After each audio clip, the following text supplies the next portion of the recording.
Baby, if you've ever wondered. Oh, don't even try it. You, like me, have spontaneously burst into a classic TV show theme song while in the shower, remembering every word of the lyrics even when you can't remember what you did last night. I'm Victor, and straight out of the Gen Experience, those favorite theme songs that come right back to you when you're in the shower or even stuck in traffic. Whether the sappy, ambiguous, and endless family themes of growing and learning you belt out like Babs, for a million years, or those captivating instrumentals you can't help but hum. Nothing is off the table, but it was those story songs that are most memorable. Here's the story. These sitcom intros brought any new viewer up to speed on the premise, as well as gave you time to get situated with the rest of the family for the next shared experience. 13 of my favorite storytelling sitcom theme songs in no particular order on today's show. Are any of these your favorites, and how many do you remember word for word? Click that like and subscribe to never forget a moment from the Gen Experience. Always an AI-free zone. Not since Green Acres was there such a clear exposition for what the viewer might be in store for than Three's Company.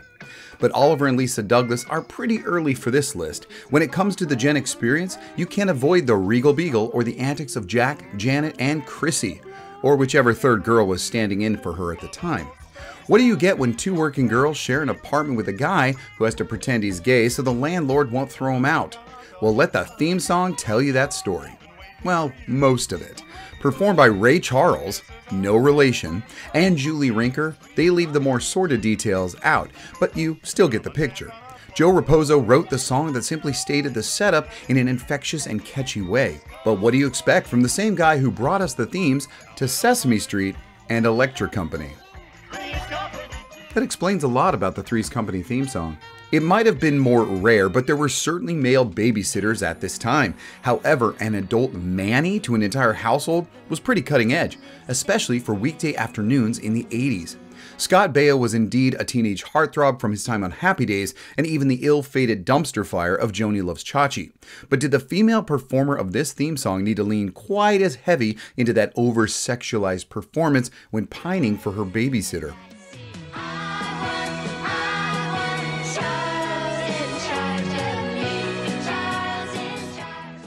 I guess when you got a singer named Shandy Cinnamon, yes, I said cinnamon, but with an S, that mellow and breathy longing vocalization is just par for the course.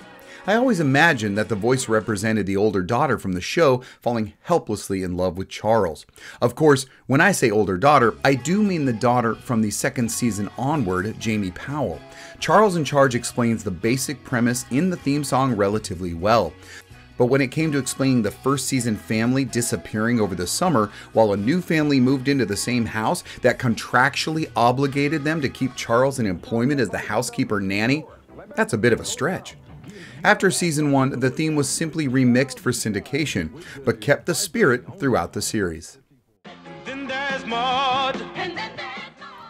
A spin-off of All in the Family that used the theme song not to set the premise of the show, as it's considered a standard situation comedy, but to introduce the not-so-standard main character, Maude, portrayed by the incomparable Bea Arthur, describing the character in an amazing and colorful way by using historical women of great importance while leveraging images of the character herself set the mood. Donny Hathaway sings his way through iconic personalities, like Lady Godiva, the bareback rider who bared it all to stop taxes, and Joan of Arc, the crusader in drag who fought for France, as well as Isadora Duncan, who danced braless when that was frowned upon, and of course Betsy Ross, who helped create the flag of freedom, the old stars and stripes. A dichotomy of personalities and a strong character anyone would be proud to pull a little something from, the song made it clear that Maude deserved her place among history and shouldn't be messed with. God'll get you for that, girl. Another All in the Family spin-off, The Jeffersons, not only branches off the classic American sitcom by the use of shared characters, but is even connected to another All in the Family spin-off by the way of that show's spin-off. Alright, stay with me, it all makes sense in the end. The Jeffersons intro is a contagious ditty we've all caught ourselves singing at one time in the shower, am I right? It clearly defines the premise that the characters have survived the lowest lows but are now getting their dues and rising above by moving to an affluent neighborhood, getting a piece of the pie that has eluded them for so long. Sung by Janae Dubois, who played a good-natured and ever-present neighbor, Willona, on another top-rated sitcom. A sitcom with another favorite storytelling theme, mind you. Maude was Edith's cousin in All in the Family before she got her own show, and it was there we met Florida, Maude's housekeeper. Florida made such an impression, she relocated to a Chicago project with her family where their neighbor was none other than the singer for the Jeffersons theme song, Janae Willona Dubois. That show was good times, and the theme was composed by Dave Grusin with lyrics written by Alan and Marilyn Bergman. It was sung by Jill Gilstrap and Motown singer Blinky Williams, with a gospel choir providing background vocals. And couldn't have demonstrated a more polar opposite in tone and message from that of their TV cousin, who moved on up, the Jeffersons. The title was already fairly self-explanatory, especially after seeing that house in the opening credits. However, the song Together by Ron Dante does drive home the simple premise of two kids trying to figure it out together. Just one of those kids happens to be the father, Edward Stratton, who has never taken much responsibility in his life, as evident by his surprise when his son he's never met shows up on his doorstep. Now living together, both of these silver spoons are making a go as father and son. In 1985, the theme song got some new vocals and a synthesizer redo.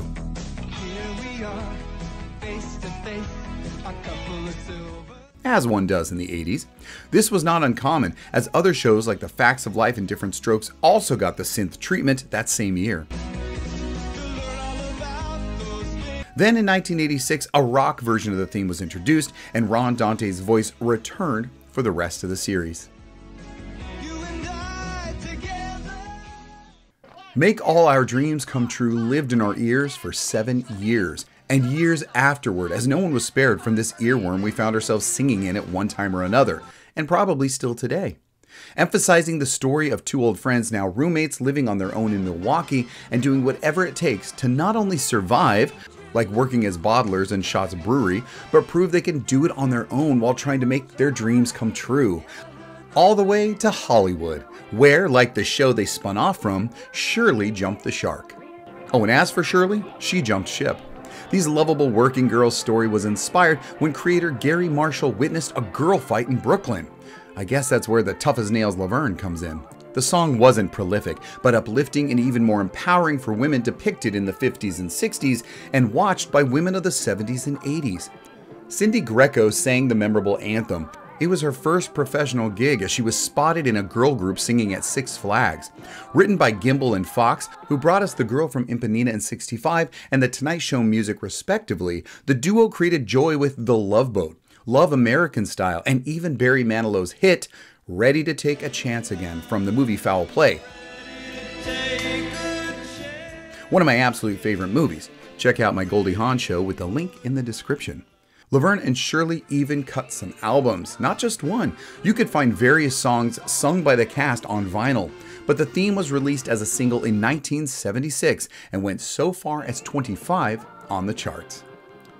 Gary Portnoy wrote and performed this classic beloved theme, not for TV, but for a Broadway show titled Preppies. The lyrics convey a place, not quite a premise or about a character, but the description of the settings found at Cheers, the foundation of what to expect, a bar where everyone not only knows your name, but intrinsically becomes part of your life and makes you better for it, a comfortable gathering spot where anything can happen. Where Everybody Knows Your Name was voted greatest theme song of all time by both Rolling Stone and TV Guide. So the crux of this whole thing is simply, the Cheers theme song is epic. The only one on my list that includes some spoken dialogue to set the scene, but is still undeniably part of the show's introduction, gets extra credit for being sung by a member of the cast. Now, Bosom Buddies had employed the same exposition tactic as well, but it was followed by a great cover of My Life, so that is a completely different category. Although this is quite short, My Two Dads theme does make it clear from the start with very little room for error. Written by Michael Jacobs, a god in music, for bringing us the 80s rock classic The Touch from the Transformers, as well as being featured in Boogie Nights. The theme is sung by one of the stars, Greg Evigan, of BJ and the Bear fame. Paul Reiser in his post-Aliens and pre-Mad About You helps to make this often overlooked but fun entry complete. You can count Alice is the only show on this list based on a movie, the 1974 film of the same name, and the sitcom remained faithful to the source, relatively. It does sum up the essence of the character and their situation to a T, though. A New Girl in Town, sung by the titular star herself, Linda Laverne, made a lot of sense since her character gave up her dream of being a singer and relocated out of necessity, taking up a waitressing job at Mel's Diner that turned into 9 years. After the first 2 seasons, the words were altered slightly as they were a bit more melancholy, but I believe between the 2 versions, the underlying story of Alice and her longings is there, even if a consistent arrangement of the music never is. She's gonna stay a while. Bum, bum, bum, bum, bum. You take a back. There's a good chance we would all get this one right if playing Name That Tune, even if only from that simple strain of music. What a classic show, a moment in time, one that exemplifies the Gen experience. Composed by, wait for it, Alan Thicke. Yes, that Alan Thicke who starred in Growing Pains, one of those shows with an ambiguous schlocky family theme song of growing and learning together. Facts of Life was nothing like that. Obviously taking place in a school, an all-girls school, the words tell us that the experiences you'll have lead you to discover that the facts of life are not about the birds and the bees, but they're all about you, who you are and who you will become. We get the idea we are going to grow up with these girls during some pivotal moment from adolescence through adulthood. Viewers grew up with Blair and Tootie, and I know there's some viewers who really enjoyed watching them grow. But this is all about the theme song, one sung by Gloria Loring, with the cast doing parts in the Season 1 version. Speaking of Season 1, that version of the theme song would move to the closing while a new intro was written and recorded with different lyrics for the run of the show. However, the original was not long for this world. It was pulled for a simple orchestration for the end credits. Just another fact of life.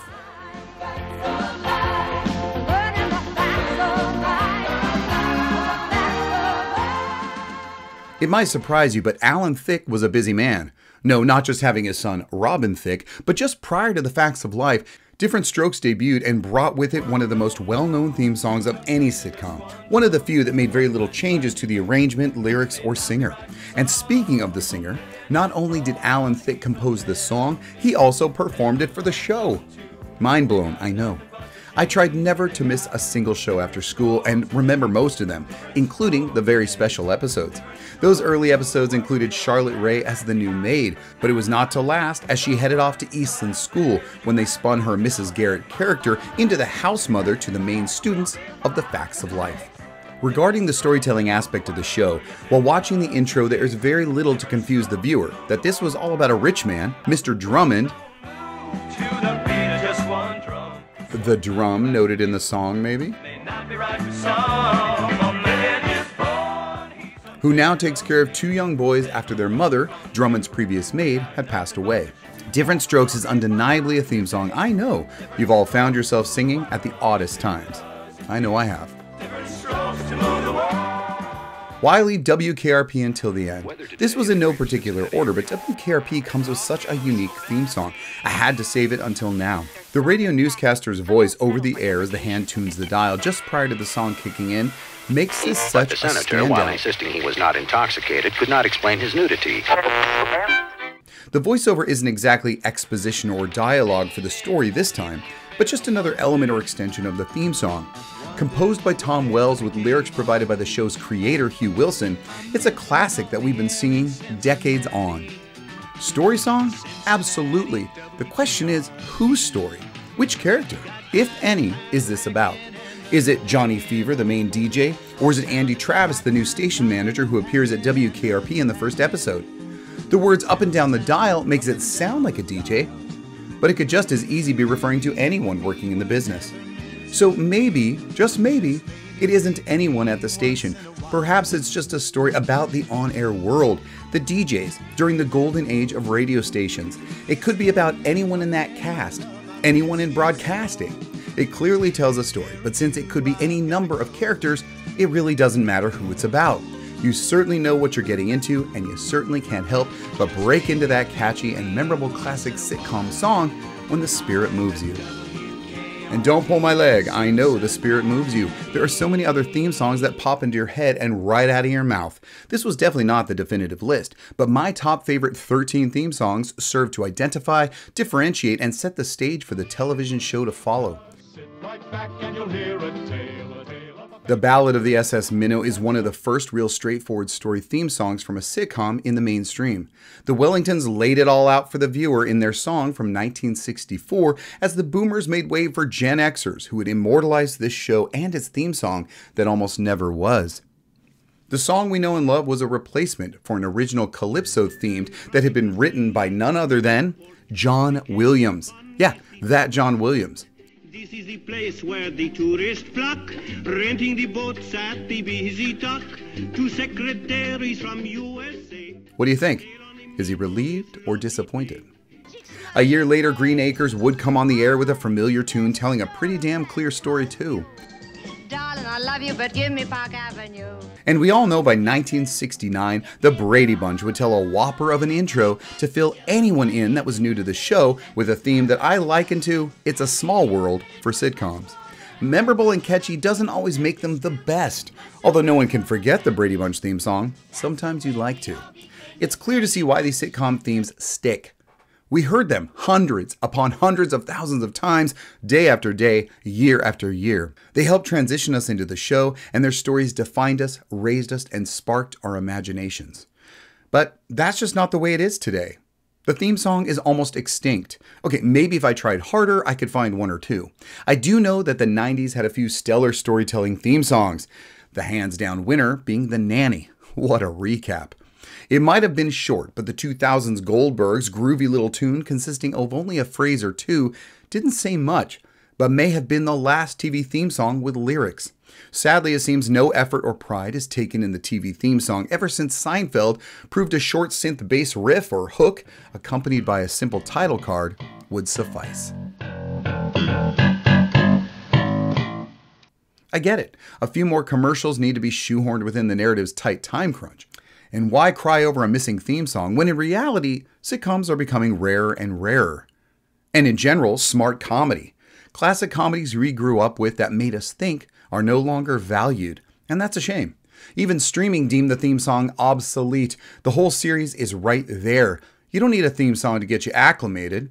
You're watching from the get-go. When before we might jump in at the 4th episode of a 3rd season of any show, the song was there to guide you.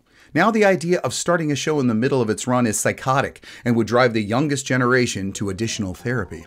Like coming attractions when sitting back in your movie theater chair, we hated missing the intro to a favorite sitcom, and more often than not, quietly sang along while getting ready to indulge. That was the Gen experience. Personally, I like the full ceremony and ritual of hearing the same theme song over and over, but maybe that's just me. Was it you? Please add a comment and we can discuss it there. I answer almost every single comment and love to see those likes. Please consider subscribing to the channel to support my work before heading off to see more great content. Thanks for joining me for the show, and I hope you'll come back soon. Until next time.